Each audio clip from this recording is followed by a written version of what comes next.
આમ તો ધૂળેટી એટલે રંગોનું પર્વ, પણ મહેસાણા જિલ્લાના વિસનગરમાં ધૂળેટી રંગોથી નહીં પણ એકબીજાને ખાસડા મારી ઉજવવામાં આવે છે। આ શહેરમાં છેલ્લા 100 વર્ષથી આ પરંપરા ચાલી આવે છે। જો કે હવે ખાસડા સાથે શાકભાજી પણ મારવામાં આવે છે। વિસનગરમાં ધૂળેટીના દિવસે એકબીજાને રંગો નહીં પણ ખાસડા મારવામાં આવે છે, જેને વિસનગરના લોકો ખાસડા યુદ્ધ તરીકે ઓળખે છે। કહેવાય છે કે આ ઉજવણી દરમિયાન જેને ખાસડું વાગે તેનું સમગ્ર વર્ષ સારું જાય છે।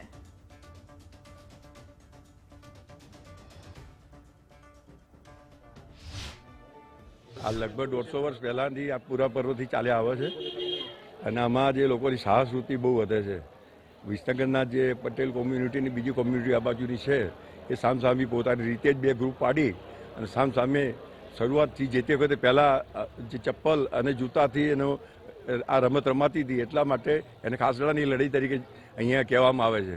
પણ એ વખતે ખાસડાના કારણે ઘણાને નુકસાન થતું હતું, એના કારણે હવેથી એ શાકભાજીથી રમવામાં આવે છે। રવૈયાને ખાસ કરીને એનો ઉપયોગ કરી અને સામસામે બે ટીમો પાડી અને બધાની સાહસવૃત્તિ કેળવાય અને ખીલે એ હિસાબે આ રમત ચાલુ છે। મારા ધ્યાનમાં છે, જે મેં જે સાંભળ્યું છે, છેલ્લે 150 થી 160 વર્ષ પહેલાંથી આ રમત શરૂઆત થયેલી છે અને એ તો એ વખતના જે ગરડા હોય કે જે કોઈ હોય તે લોકોએ શરૂઆત કરેલી। અને જે આ ઇન્દ્રવર્ધનભાઈએ જે વાત કરી તે પ્રમાણે જો કોઈને બી ખાસડું વાગે કે કંઈ પણ વાગે તો એ લોકોને એવી માન્યતા છે કે એનું આખું વરસ સારું જાય। એમ વાગે કે કંઈ બી થાય પણ એનું વરસ સારું જાય, એમ જેને પણ વાગે નસીબદાર હોય એમ।